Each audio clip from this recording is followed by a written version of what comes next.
ఇప్పుడు విశ్వానికంతటికీ భగవంతుడు, ఉన్నతోన్నతమైన వారు.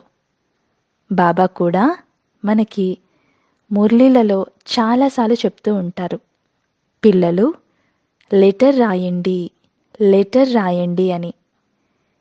ఈ విశ్వానికి సృష్టికర్త అయిన భగవంతుడు మన లెటర్ కోసం వేచి ఉన్నారు. కానీ మనము ఆయన చెప్పింది పట్టించుకోకుండా, శ్రద్ధని పెట్టకుండా, నా దగ్గర టైం లేదు అంటే ఆయన ఎలా ఫీల్ అవుతారు?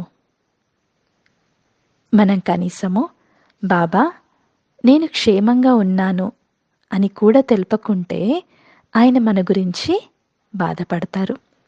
ఒకవేళ మనం చేసిన తప్పుల గురించి కానీ, ఏదైనా మిస్టేక్స్ ఉన్నా, లేదా ఏదైనా కానీ బాబాకి తెలిపితే ఆయన మనకి